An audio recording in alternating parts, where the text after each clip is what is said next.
जय हिंद दोस्तों। लगभग 2 महीने के सीज फायर व शांति के बाद Israel Hamas Israel Gaza war फिर से रिज्यूम हो गया।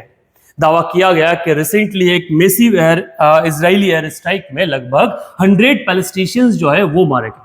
19 जनवरी के हुए सीज फायर एग्रीमेंट के बाद ये पहला मेजर एयर स्ट्राइक है। इजराइल की आईडीएफ ने एक ट्वीट के द्वारा ऑपरेशन अपडेट दिया और कहा कि लगभग जिस तरह से पॉलिटिकल टर्मोइल इन दो देशों के बीच में चल रहा है और कोई नया सीज फायर एग्रीमेंट नहीं हो रहा, तो इजराइल उन टेरर साइट्स को टारगेट कर रहा है जो हमास से बिलोंग करता है और गाजा में स्थित है, गाजा स्ट्रिप में स्थित है।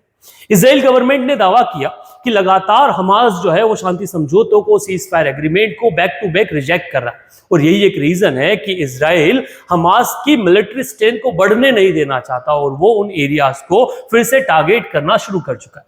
इन दोनों देशों के बीच में जब 19 जनवरी को ये एग्रीमेंट हुआ, उस एग्रीमेंट के बाद हमास ने 33 इजरायली हॉस्टेज, जिसमें 5 थाई नेशनल्स भी हैं, उनको एक्सचेंज में लगभग 2000 पैलेस्टीन प्रिजनर में रिलीज कर दिया।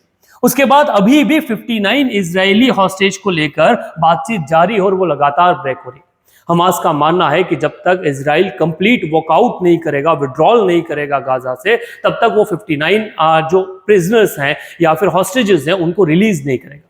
वहीं दूसरी तरफ इजराइल इसको एक सिंपल गेम मानता है कि इस दौरान हमास अपनी मिलिट्री स्ट्रेंथ को लगातार बढ़ा रहा है और यही एक रीजन है कि फिर से ये वॉर जो है वो रिज्यूम हो गया।